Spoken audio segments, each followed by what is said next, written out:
Bismillahirrahmanirrahim. Alhamdulillahi rabbil alamin. Wa bihi nasta'in ala umurid dunya waddin.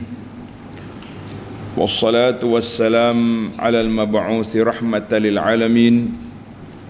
Nabiyyina wa habibina wa qudwatina Muhammad ibn Abdullah wa ala alihi wa sahbihi wa man sar ala nahjihi wa ihtada bihadihi wa istanna bi sunnatihi ila yaumiddin, amma ba'du. Muslimin dan muslimat, para jemaah, para pencinta ilmu, para pencinta Al-Quran dan Sunnah, Assalamualaikum warahmatullahi wabarakatuh. Alhamdulillah, pada pagi yang ceria ini 2 hari bulan 1 2024, kita teruskan pengajian kita dalam tafsir surah Al-Baqarah. Surah Al-Baqarah, surah yang kedua, juzuk yang ketiga. Ayat yang kita akan baca ayat 271 dan 272.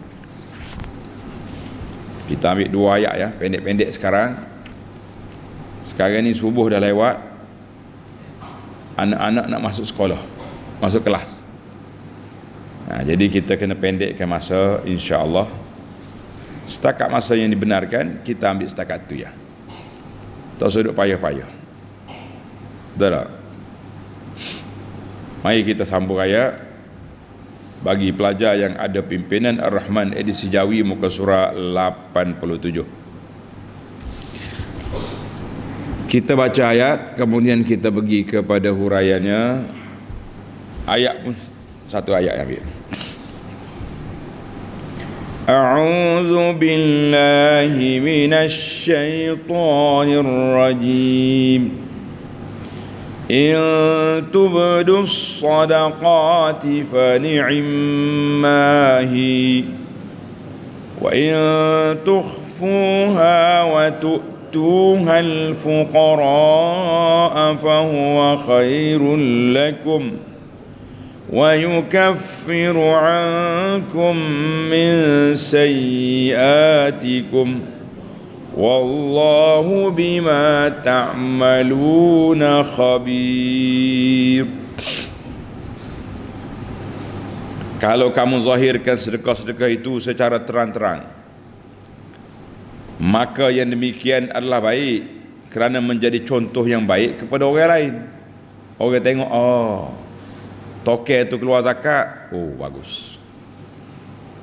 Syarikat ni keluar zakat, orang ni, orang kaya ni keluar zakat. Jadi masing-masing menunggu-nunggu zakat yang dikeluarkan itu untuk diberikan kepada orang-orang yang berhak. Dan kalau pula kamu sembunyikan sedekah-sedekah itu untuk serta kamu memberikan kepada orang-orang fakir miskin, maka itu adalah lebih baik bagi kamu. Kalau nak bagi fakir miskin, sedekah sunat, elok sembunyikan. Jangan ditular-tularkan. Tak payah kita war-warkan, ambil gambar orang tu pakai, masuk dalam Facebook, nyanyi ke dia. Dan Allah akan menghapuskan daripada kamu sebahagian dari kesalahan-kesalahan kamu. Ini kelebihan sedekah, Allah Ta'ala hapuskan kesalahan. Dan ingatlah, Allah amat mengetahui secara mendalam akan apa yang kamu lakukan. Mu jangan bimbang, jangan takut. Kalau kamu sedekah, orang tengok, orang tak tengok, wartawan mari, wartawan tak mari, jangan bimbang. Sedekah kita tu telah dicatatkan oleh Allah Azza wa Jalla, telah dirakamkan oleh para malaikat untuk rekod laporan di akhirat. Jangan takut.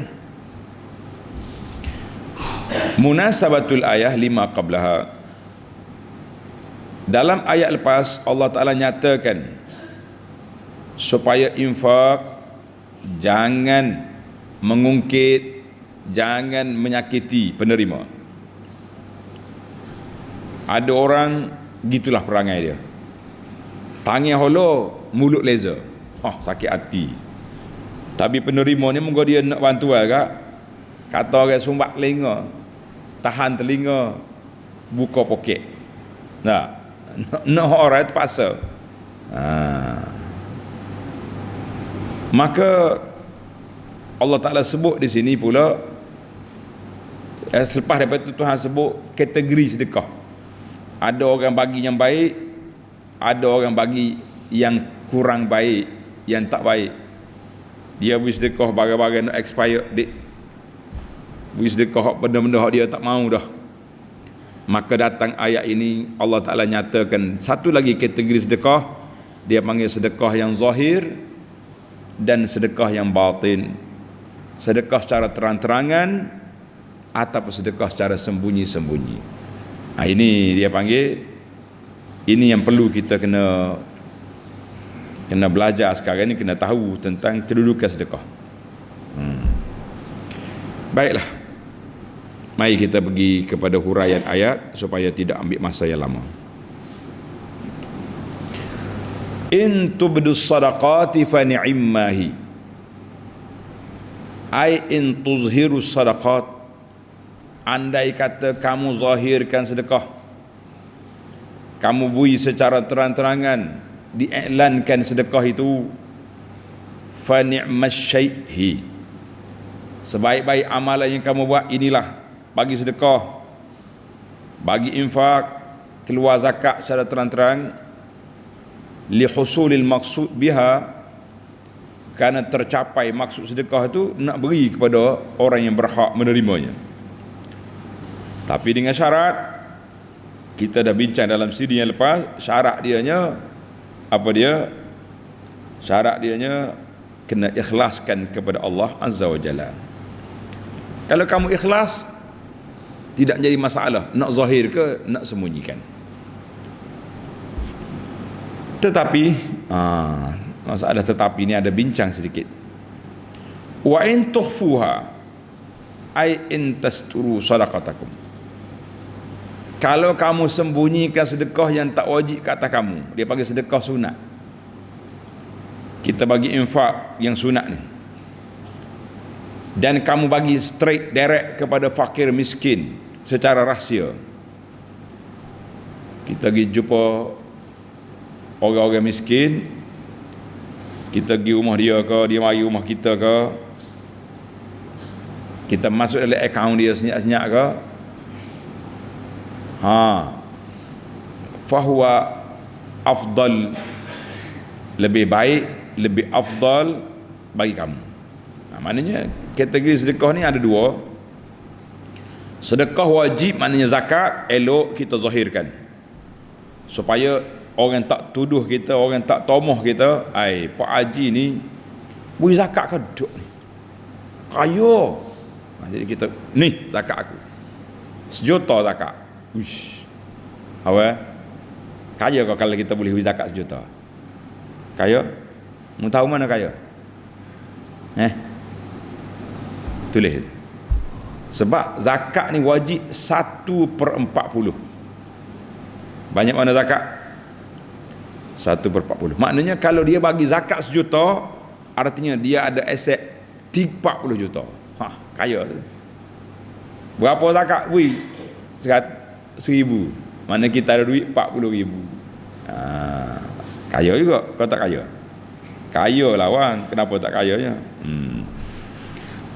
Tapi kalau kita nak sedekah sunat, nak bantu orang pakai miskin, kita sembunyikan lebih baik. Yang pertama, kita tak dedahkan identiti orang fakir tu. Satu. Yang kedua, kita tak nak malukan dia depan orang. Setengah orang ni malu dia nak ambil gambar, nak ambil masuk Facebook ke ni. Saya bagi beras supaya satu kapik beras ni nak bagi masuk Facebook nah muka saya. Allah, malu. Malu anak-anak dia. Sembunyikan. Ada setengah orang tu bahasa jenis dia panggil habit. Ini jadi hobi dia dah. Orang bagi derma ke bagi apa, duk jalan minta sedekah sana sini. Dan ni bahaya ni. Ni ana dapat laporan daripada masyarakat ada orang mengaku dia ni wakil Pondok Sungai Durian bagi kutip derma di kedai kopi ke di restoran orang duk makan mari. Saya ni kutip derma bagi pihak Pondok Sungai Durian. Kita kata lah, maklumat tuan-tuan, kalau ada macam ni pegang bagi nasihat. Kami tak lantik siapa-siapa suruh ikuti derma di kedai kopi, apalagi nak kerahkan pelajar-pelajar kita ni jadi hamba abdi hidup tunggu di stesen minyak untuk minta derma. Tidak, itu pondok lain, tapi dia menyamar atas nama kita. Ini jangan pegang dia nasihat, suruh jangan buat benda yang tak baik. Nipu apa, mau nak minta derma minta je lah, tak usah guna nama orang. Ini bahaya ni. Ramai ada orang kena dan ramai orang maklumkan kepada kita. Tak ada, kita tak lantik, tidak ada wakil. Yang kita letaknya adalah akaun, nombor akaun dalam Facebook. Nombor akaunnya ada sini. Nak bagi bismillah. Tak payah duduk perantara-perantara. Sebab kalau kita lantik orang dia nak 40%, dia ambil ke dia. Maknanya kalau orang bagi sedekah 100, dia boleh RM40. Kalau dia boleh 500 hari tu, 500 jadi berapa? RM200 hari tu. Oi, tak payah kerja buat, duk tunggu tepi pintu bank, duk tunggu tepi pasar besar, tunggu bagi resit, boleh 40%, dia ambil. Tanya, nak tahu. Tanya orang-orang ada ambil derma depan pintu bank, tanya berapa peratus awak ambil ni. Kalau dia tak mau bagi tahu, jangan bagi duit.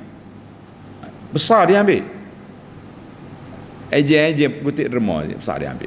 Tapi hak jahat laginya, tak lantik pun ejen, dia mengaku untuk dia dapat 100%.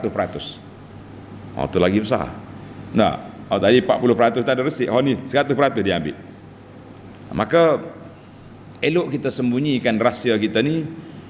Balik semula kepada ayat kita tadi selingan. Yang pertama sekali, bila kita bagi rahsia, tersembunyilah identiti orang Pakistan ni. Jaga air muka dia supaya tak malu, dan menambahkan keimanan kita. Kita nak sedekah dia, sedekah tanpa apa pulangan. Yang seterusnya, lebih kuat untuk mendapat keikhlasan dan lebih jauh kita dari riya bila kita beri sedekah secara rahsia. Maka dalam ayat ini Allah Ta'ala nyatakan, wa in tukhfuha wa tu'tuhal fuqara. Kalau kamu sembunyi untuk beri pada fakir miskin, lebih baik. Qayyadal ikhfa bi ita'il fuqara. Allah Ta'ala sebut di sini nak bagi pada orang fakir rahsia. Ada di antara sedekah tak mungkin kita sembunyi. Kalau sembunyi tak apa meriah. Seperti sedekah kepada badan-badan kebajikan, NGO. Sebab bila kita beri, bermakna kita percaya kepada NGO itu. Saya bagi 100,000 kepada NGO ni untuk projek memandaikan ummah, contohnya projek nak bina generasi, projek pendidikan, dakwah, macam-macam kita buat. Ataupun seperti projek menyediakan tim dakwah, ataupun nak ataupun menzahirkan tu lebih mendapat maslahah yang kuat untuk orang lain ikut, orang lain percaya, maka ini bagus. Maka disitulah kata di para ulama tafsir, Ibnu Jarir contohnya kata, yang sedekah yang wajib maka elok kita zahirkan supaya tertegaknya syiar. Orang bayar zakat, jadi orang pun tak tuduh kita. Tapi sedekah tatawwu' sunat elok disembunyikan. Jadi pasal itulah kita elok sembunyi. Alhamdulillah tuan-tuan dan puan-puan, ramai je orang bagi derma melalui akaun. Senyap-senyap ya dia tanya nak bagi resit ke, nak bagi maklum sini ke tak? Kata boleh, dua-dua boleh. Tuan nak maklum kepada kami boleh, tak nak maklum pun malaikat catat. Ramai yang memilih tak nak maklumkan sedekah dia, kecuali dia mewakili kawan-kawan dia. Bagianlah lah, dia mewakili kawan-kawan pun senang je. Kan kita bila kita masuk akaun, keluar slip dalam bank tu, Dia bagi tahu hantar ke mana, transfer ke mana, berapa dia punya amount. Pegang yang tu pun cukup dah. Tapi ada setengah masyarakat kita ni dia teliti, teliti kita kata, detail sangat, minta resip, minta bukti. Kita masalah kita bila dia masuk akaun lambat, bulan depan nu baru keluar resip, baru keluar dia punya penyata. Jadi untuk tidak menyusahkan pihak penerima, saya syorkanlah supaya ambil resip yang kita masuk ke bank itu sebagai bahan bukti. Alhamdulillah, jazakumullahu khairan. Jadi dalam ayat banyak hadis-hadis yang menyebut tentang kelebihan. Tulis pelajar. Yang pertama sekali hadis 7 golongan yang dapat duduk di bawah bayangan aras pada hari kiamat, iaitu tak payah tulis semualah panjang. Ambil yang ketujuh, wa rajulun tasaddaqa bi sadaqatin fa akhfaha hatta la ta'lama shimaluhu ma tunfiqu yaminu. Ini yang keenam ni. Seorang yang bagi sedekah dia sembunyikan sehingga tangan kiri tak tahu tangan kanan halal. Ibaratnya begitu rahsia. Orang ni duduk di bawah tahta zilalil arsyir rahman, duduk di bawah bayangan aras pada hari kiamat. Hadis ini rawahul Bukhari wa Muslim. Dan juga dalam CD yang lepas ketika kita tafsir ayat lan tanalul birra hatta tunfiqu mimma tuhibbun, tidak kamu dapat kebajikan betul-betul sehingga kita nafkah apa yang kamu sayang. Kita telah bawa cerita Abu Talhah Al-Ansari yang telah menyerahkan, wakafkan kebun dia yang berdekatan dengan masjid Nabi semata-mata kerana nak ambil yang terbaik yang dia miliki. Hadis ini juga dalam akhrajahu Tirmizi wa Ahmad. Jadi para jemaah sekalian, ini dipanggil yang sangat besar dalam gerak kerja kita supaya kita rahsiakan apa yang kita, kebaikan yang kita buat. Kemudian kita dapat apa? Wa yukaffiru ankum min sayyiatikum. Maka di sini Allah Taala puji dua-dua. Jangan salah dhamir. Imtanahallahu Taala sadaqata. Allah Ta'ala puji di sini dua-dua kumpulan, sama ada sedekah rahsia atau sedekah secara zahir. Lebih-lebih lagi kalau sedekah itu rahsia, lebih kuat. Karena dia lebih afdal, maka Allah Ta'ala akan hapuskan kesalahan orang-orang yang sedekah secara rahsia ataupun secara zahir. Tak ada masalah. Yang pentingnya sedekah, yang tak sedekah. Wallahu bima ta'maluna khabir. Allah Ta'ala tahu apa yang kamu buat. Kamu sedekah tu ikhlas atau tak ikhlas di bawah pengetahuan Allah Azza wa Jalla. Ada orang sedekah zahir tapi dia ikhlas, pahala berjalan. Ada orang sedekah secara sembunyi, dia ikhlas, pahalanya berjalan. Maka dua-dua tu dapat pahala yang besar. Cuma tengok kategori sedekah rahsia. Untuk orang fakir miskin, dia panggil sedekah sunat afdal daripada sedekah secara zahir. Wallahu alam. Tamatlah ayat 271. Sekarang kita pindah ke ayat 272. Mari kita baca ayat dulu.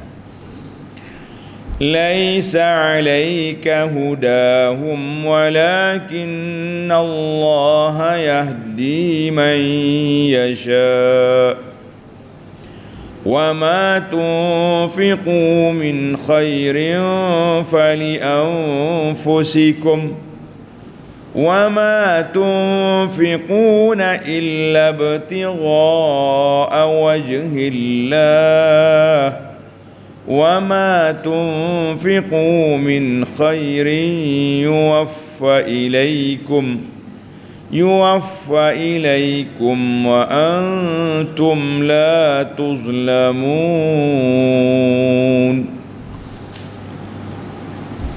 Tidaklah engkau diwajibkan wahai Muhammad sallallahu alaihi wasallam menjadikan mereka yang kafir mendapat petunjuk. Itu ayat tak paksa. Nabi kita mesti dakwah orang kafir sampai Islam. La, sampaikan. Kenapa? Kerana kewajipanmu hanya menyampaikan petunjuk. Akan tetapi Allah jualah yang memberikan petunjuk dengan memberi taufik kepada sesiapa yang dikehendakinya menurut undang-undang peraturannya. Dan apa jua harta yang halal yang kamu belanjakan pada jalan Allah, maka faedahnya dan pahalanya adalah untuk diri kamu sendiri, dan kamu pula tidaklah membelanjakan, mendermakan sesuatu melainkan kerana menuntut keredaan Allah. Dan apa jua yang kamu belanjakan dari harta yang halal untuk kebajikan, akan disempurnakan balasannya, pahalanya kepada kamu, dan balasan baik kamu itu pula tidak dikurangkan oleh Allah Azza wa Jalla. Ayat ni ada cerita. Dia panggil sabab nuzul. Sebab nuzul dia ni daripada Sa'id bin Jubair, daripada Ibnu Abbas radhiyallahu anhuma qala kanu yakrahuna an yardahu li ansabihim minal musyrikin. Orang Islam tak nak bagi lagi sedekah kepada anak-beranak dia hak kafir. Dia kafir buat apa wi? Tapi rasa susah hati juga. Biasa kita bagi sedekah, mulai masuk Islam berputus arang, berkerak rotan kata orang. Jadi bila kita nak dakwah dia? Bila kita nak teka dia masuk Islam? Jadi ada orang Islam yang tanya, ya Rasulullah, boleh tak kita sedekah kepada keluarga kita yang non muslim? Maka dalam mari ayat ini, laisa alaika hudahum, mu bukan boleh beri petunjuk pada orang. Kalau mu nak bagi sedekah, bagi je. Itu pentingnya kita beri sumbangan kepada orang bukan Islam yang memerlukan. Satu riwayat sabab nuzul. Dan juga daripada Ibn Abbas lagi, dia kata kana ya'muruna alla natasaddaqa illa ala al-Islam. Pada peringkat awalnya kita utamakan sedekah ni kepada orang Islam saja, sebab duit tak banyak, beri ke orang kita lah dulu, kenapa nak bagi orang lain? Jadi kemudian bila turun ayat ini, maka kita beri sedekah kepada semua orang, tak kira Islam ataupun non muslim, Islam ataupun kafir. Kalau kata non muslim, kafir lah tu kan. Jadi hadis ini dua kisah sabab nuzul kepada ayat ini. Tuan-tuan tengok di muka surah 88 ada nota kaki di bawah. Dia kata pada zaman Nabi SAW, setengah orang-orang Islam keberatan hendak menerima pada orang kafir. Lalu turun firman Allah Ta'ala ini menerangkan bahawa apa yang mereka dermakan, sama ada kepada Islam atau kepada orang kafir, adalah berpahala belaka. Tapi tulis itu bukan kafir harbi, kecuali kafir harbi, no. Kafir harbi ni apa? Kafir yang menentang Islam secara zahir. Apa? Dia lawan kita, kita nak bagi senjata ke dia, nak suruh sembelih kita, tak cerdik lah gitu. Jadi kafir harbi lah, kafir-kafir anak beranak, cuma dia tak mau masuk Islam je. Itu boleh dibenarkan begitu. Asalkan derma itu diberikan semata-mata kerana Allah, bukan kerana ria atau lainnya. Jelaslah kepada kita. Maka dalam ayat ini Allah kata apa? Laisa alaika ya Muhammad sallallahu hidayatul khalqi ila Islam hidayat taufik. Kamu tak mampu nak beri hidayah kepada orang, dia panggil hidayah itu taufik. Tulis pelajar. Hidayah ni ada dua kategori. Hidayah ada berapa kategori? Dua. Yang pertama dia panggil hidayatul irsyad. Hidayah dengan makna kita mengajar, kita didik, kita dakwah, kita ceramah, kita sampaikan maklumat. Itu kerja Nabi sallallahu alaihi wasallam dan kerja para pendakwah yang datang selepas daripada baginda. Kena bagi. Itu dipanggil hidayah irsyad. Mana nama irsyad ada sini? Ada. Itu dia panggil hidayah irsyad. Faham? Adapun hidayah taufiq, hidayah nak suruh orang buka dada, buka hati terima dakwah kita, itu kuasa Allah semata-mata. Kalau tidak, tentulah Abu Talib masuk Islam, kerana Nabi jaga dia jaga Nabi dakwah dia, tapi tak berlaku. Nak kata apa? Maknanya kuasa hidayah itu kuasa Allah Azza wa Jalla semata-mata, bukan kuasa kita. Dan walakin, nak tengok, laisa alaika hudahum walakin Allah, tapi Allah yang boleh beri hidayah. Itu dia panggil hidayah taufik. Adapun hidayah irsyad, itu kerja Nabi sallallahu alaihi wasallam disambung oleh para pendakwah selepas daripada. Ada kisah, tulis kisah ni menarik. daripada Asma binti Abi Bakrin radhiyallahu anhuma, mak dia tak masuk Islam. Dia pergi jumpa Nabi, dia kata qadimat ummi wahya musyrikah. Rasulullah sallallahu alaihi wasallam, mak saya hak kafir tu mari Madinah ni. Boleh tak saya khidmat pada dia?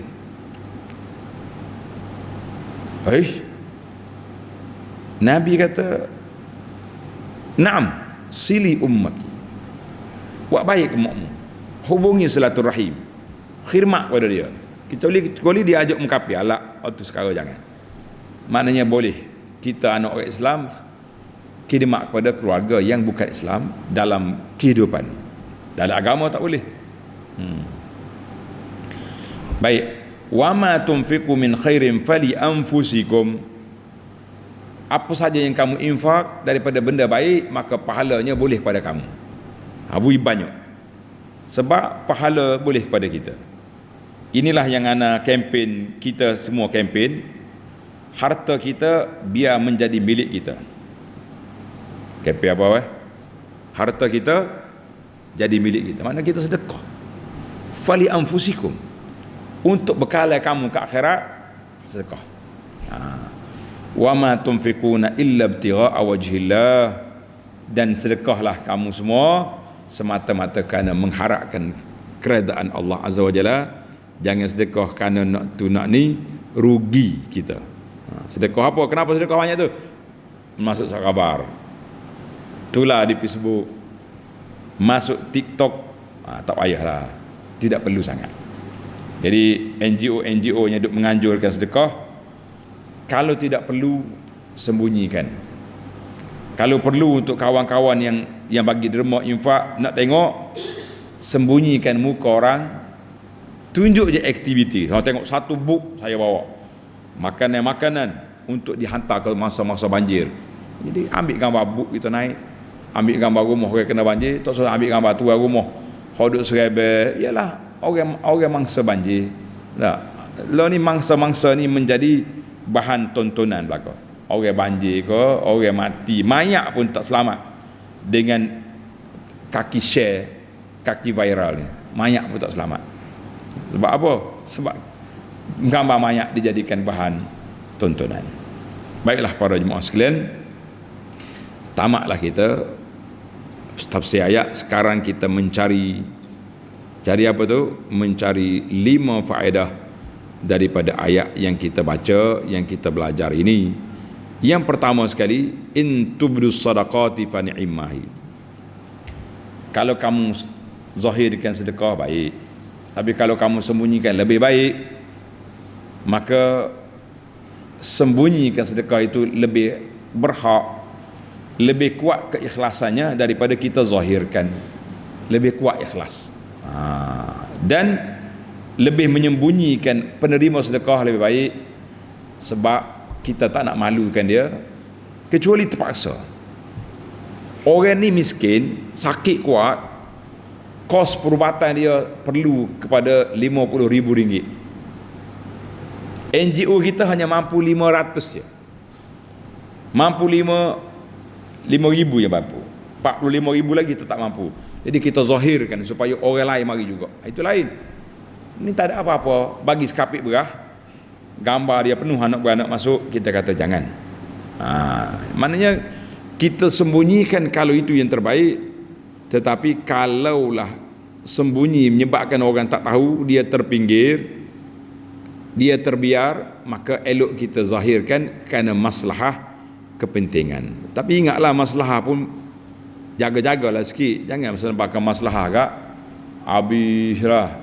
Maka di sini para jemaah sekalian, ulama tafsir membahagikan 2 kategori: sedekah wajib elok zahir, sedekah sunat afdal sembunyi. Sebagaimana ibadat kita ni, solat fardu kena zahir ke tidak? Kena zahir. Kena pergi masjid, solat jemaah ramai-ramai. Solat sunat afdal kita solat sunat di rumah, sembunyi-sembunyi, tak ada orang tengok, lebih afdal.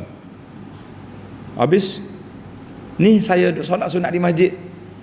Itu maslahah. Kalau kita balik tak solat sunat di rumah, amatlah masjid. Tapi hak comelnya fardu di masjid, sunat di rumah. Dalam hadis, tengok ni, dalam hadis Uqbah bin Amir, al-jahiru bil Quran kal jahiri bis sadaqah. Orang yang zahirkan baca Quran dia seperti orang yang zahirkan sedekah. Dan orang yang sembunyikan Quran seperti orang yang sembunyi sedekah dia lebih baik. Hadis ini rawahu Tirmizi wan Nasa'i dengan sanad yang hasan, yang baik. Ni ada setengah orang ni dia baca Quran senyap-senyap di masjid. Tiba-tiba waktu nak khatam Quran panggil orang seluruh panggil orang mana nak ayat dia khatam Quran. Tak perlu. Sebab itu kita dengan Allah kita baca Quran.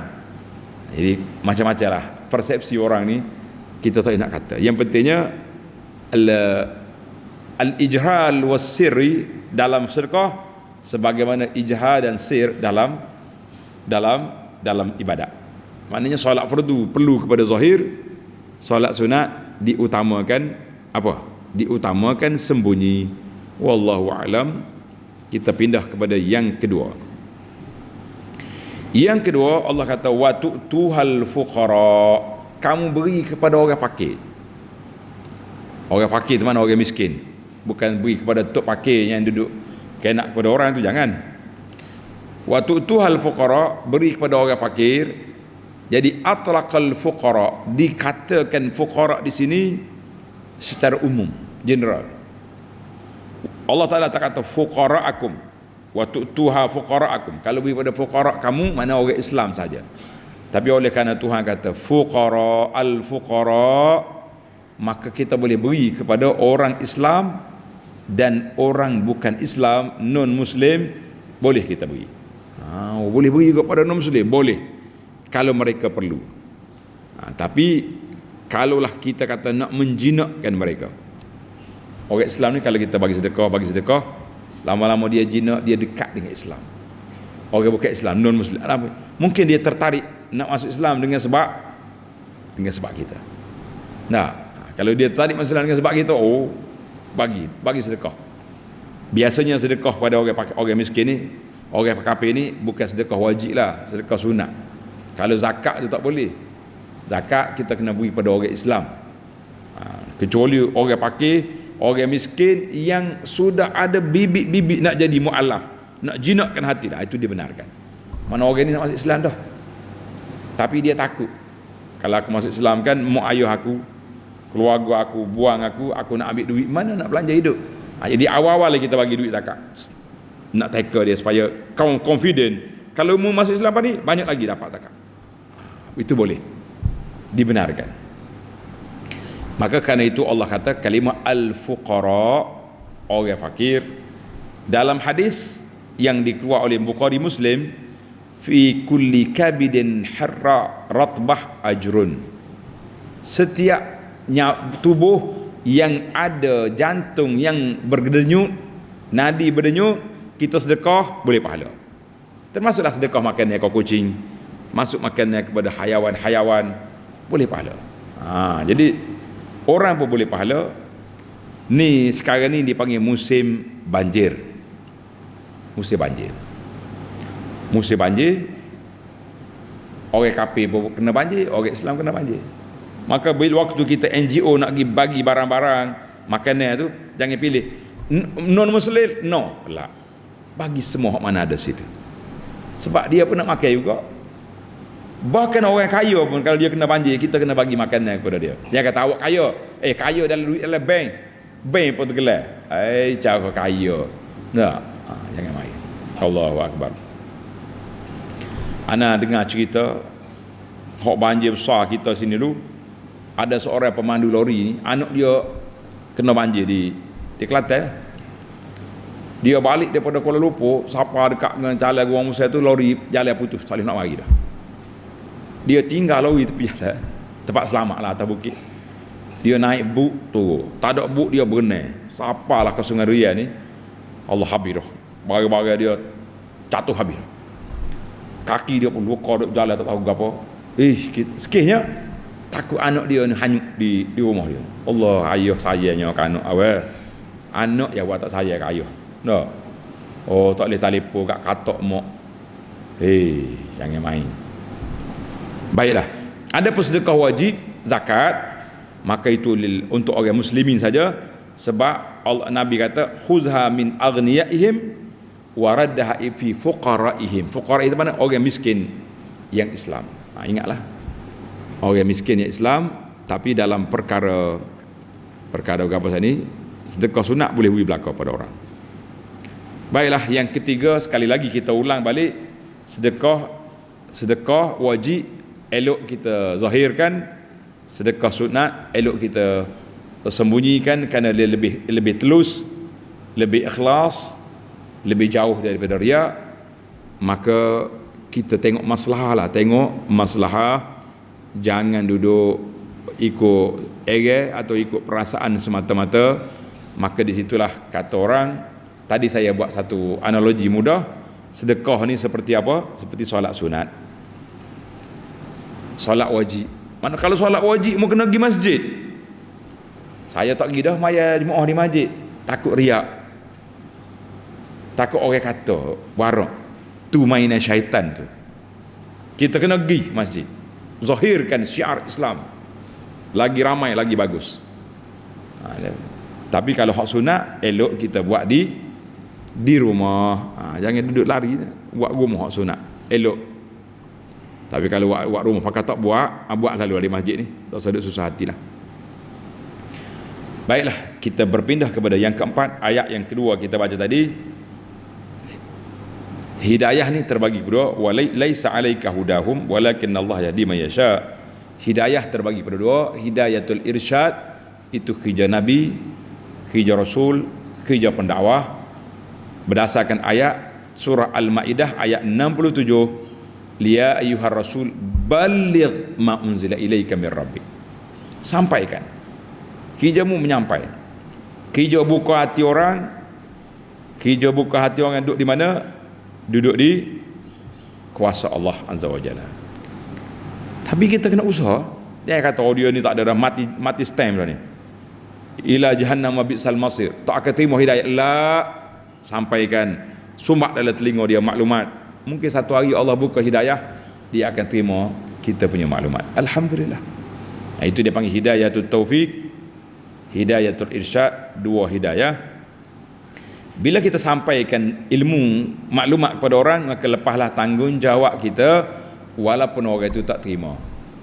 Alhamdulillah, hari ini saya berjuang menyampaikan ilmu kepada tuan-tuan muslimin dan muslimat, ilmu Quran, ilmu sunnah, ilmu tentang kehidupan, jaga aurat, jaga riba, jauhi rasuah.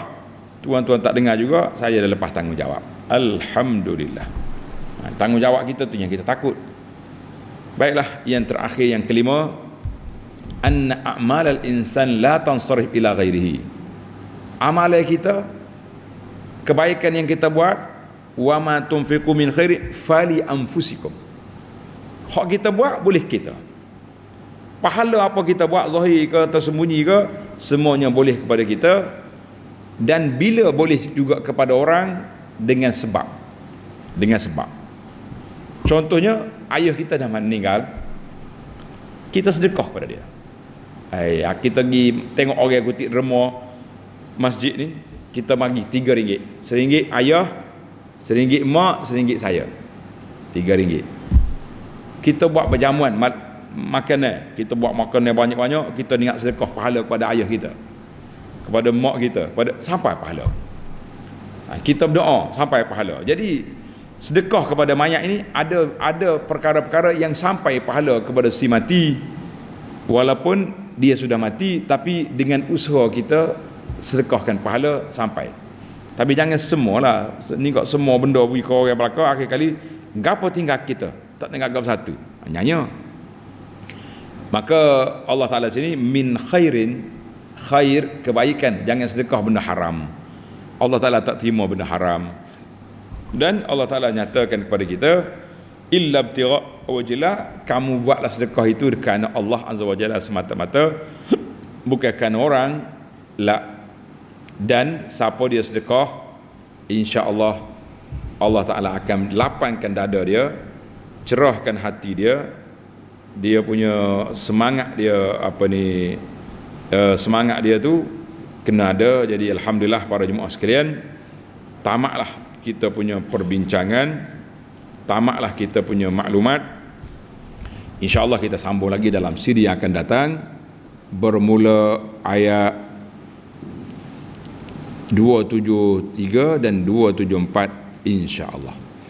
Subhanakallahumma wa bihamdika asyhadu an la ilaha illa anta astaghfiruka wa atubu ilaik. Wa sallallahu ala nabiyyina Muhammadin wa ala alihi wa sahbihi ajma'in walhamdulillahi rabbil alamin.